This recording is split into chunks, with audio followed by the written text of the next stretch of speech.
नमस्कार दोस्तों, हम आज उपस्थित हैं प्राथमिक विद्यालय कटिघरा, थाना पसगांव, जनपद लखीमपुर खीरी, उत्तर प्रदेश में। दोस्तों, आप सभी लोग देखे होंगे प्राथमिक विद्यालय, पूर्व माध्यमिक विद्यालय, जितने संवैधानिक संस्थाएं हैं शिक्षा से जुड़ी हुई, सब पर हर विद्यालय में या कोई पाठ्यक्रम हो, पाठ्यक्रम की किताबें हो, उसके पहले या दूसरे पृष्ठ पर बाल अधिकार, संवैधानिक जो बाल अधिकार है उसके बारे में लिखा रहता है और उसको बताया जाता है। किसी विद्यालय में ये सब दीवालों पर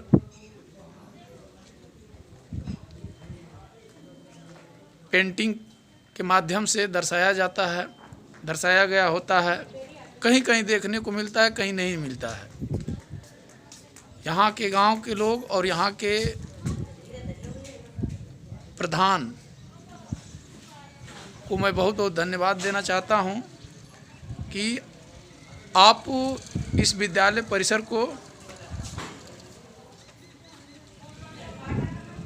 सुशोभित किए हैं, जो देखने के बाद हमें विवश होकर के इसका वीडियो बनाना पड़ा, क्योंकि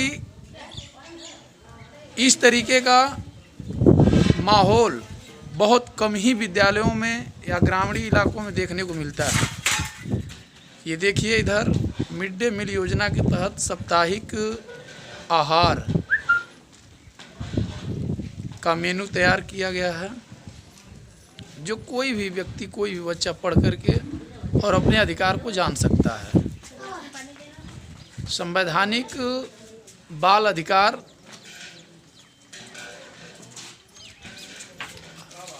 हर व्यक्ति को है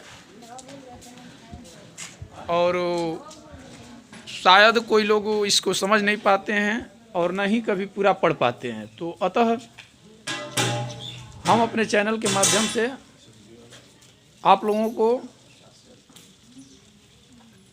दिखा रहा हूं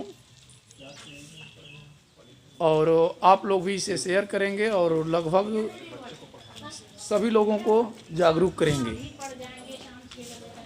संवैधानिक बाल अधिकार में पहला अधिकार है 6 से 14 वर्ष के सभी बच्चों को पड़ोस के विद्यालय में निःशुल्क और अनिवार्य शिक्षा का अधिकार।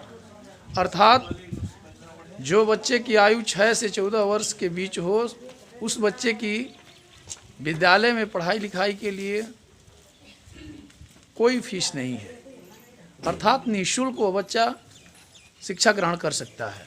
ये उसका अधिकार है।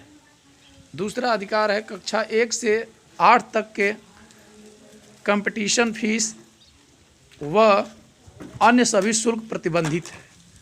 अर्थात 1 से 8 तक के कोई भी अगर कंपटीशन की फीस वो आपसे ली जाती है तो आप उसे ना दें, अन्यथा या अन्य सभी शुल्क प्रतिबंधित है। कोई किसी प्रकार से शुल्क नहीं है 1 से 8वीं तक। तीसरा है 6 से 14 वर्ष के आउट ऑफ स्कूल बच्चों को आयु के अनुसार आयु संगत कक्षा में प्रवेश प्रशिक्षण का अधिकार है। चौथा है प्रवेश के लिए जन्म आयु प्रमाण पत्र की बाध्यता नहीं है। अर्थात 6 से 14 वर्ष तक के आप हो तो आप किसी भी प्राथमिक विद्यालय, पूर्व माध्यमिक विद्यालय में आप एडमिशन ले सकते हो। उसके लिए कोई जन्म या आयु प्रमाण पत्र की बाध्यता नहीं है।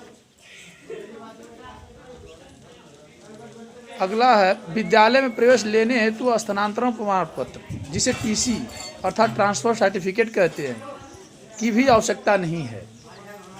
छठा अधिकार है बाल अधिकार, विद्यालय के सभी बच्चों को गर्म पका पकाया मध्याह्न भोजन। अगला है नेक्स्ट है स्वच्छ पेयजल और बालक बालिका शौचालय की व्यवस्था। पानी पीने की व्यवस्था अच्छी हो, बालक बालिकाओं के लिए शौचालय की व्यवस्था अच्छी होनी चाहिए। यदि ना हो तो आप कोई भी यहाँ के जिम्मेदार व्यक्ति से या उच्च अधिकारियों से आप इसके लिए अपील कर सकते हैं। ये आपका अधिकार है, आपके बच्चों का अधिकार है। शारीरिक दंड एवं मानसिक प्रताड़ना पर रोक है, अर्थात किसी प्रकार से कोई बच्चे को आप शारीरिक दंड नहीं दे सकते हैं, न ही उनसे मानसिक प्रताड़ित कर सकते हैं कि आपको यही काम करना है, इस तरीके से करना है, विवश नहीं कर सकते हैं, और न ही उसे दंडित कर सकते हैं, मार पीट सकते हैं। ये वही लिखा है कि शारीरिक दंड व मानसिक प्रताड़ना पर रोक है। 9वां अधिकार है विशिष्ट आवश्यकता वाले बच्चों के लिए विशेष शिक्षा सहायता सामग्री एवं उपकरण आदि की निःशुल्क व्यवस्था है। अगर आपको बच्चों को ज़रूरत पड़ा अन्य सामग्री खेल कूद की या जिसमें उनकी रुचि हो जिस विषय में, तो वो भी उपलब्ध कराएगी प्राथमिक विद्यालय के प्रधानाध्यापक या यहाँ की जो व्यवस्थाएं हैं, व्यवस्थापक है, वो आपको ये सब चीज़ें उपलब्ध कराएंगे। जो जिम्मेदार व्यक्ति हैं वो सब उपलब्ध कराएंगे। अगला है विद्यालय में जाति धर्म और लिंग आधारित दुर्व्यवहार भेदभाव रहित वातावरण रहेगा, अर्थात विद्यालय में किसी जाति धर्म मजहब का लड़का हो या लड़की, इस आधार पर किसी के साथ भेदभाव नहीं किया जाएगा। सब लोगों के साथ समान व्यवहार किया जाएगा। ये बालकों का अधिकार है। अगर ऐसा आपको लगता है कि मेरे साथ धर्म जाति लिंग के आधार पर भेदभाव किया जा रहा है, तो आप ये प्रश्न पूछ सकते हैं, ये आपका अधिकार है। और 11वां अधिकार है निःशुल्क पाठ्यक्रम पुस्तक एवं यूनिफॉर्म का वितरण, अर्थात आपको कोई यूनिफॉर्म देता है, विद्यालय मिलता है या पुस्तकें मिलती है, उसके लिए कोई शुल्क अगर मांगता है, लेता है, विवश करता है, तो उसके लिए भी आप उच्च अधिकारी को अपील कर सकते हैं। ये रहा संवैधानिक बाल अधिकार, जिन्हें जानने की सभी लोगों की ज़रूरत है। तभी हमारा देश तरक्की करेगा। जब हमारे देश के बच्चे, कहा जाता है कि घर का अगर नींव मजबूत न हो तो ऊपर कितनी भी इमारतें बनाई जाए वो टिक नहीं सकती है। इसी प्रकार से हमारे देश के बच्चे यदि अपने अधिकार को समझना शुरू कर देंगे, उनके गार्जियन समझना शुरू कर देंगे, तो निश्चित रूप से हमारे आने वाली पीढ़ी और हमारा देश का भविष्य और हमारी देश विश्व की ऊंचाइयों पर जरूर एक दिन जाएगा। ये सब बहुत बहुत धन्यवाद।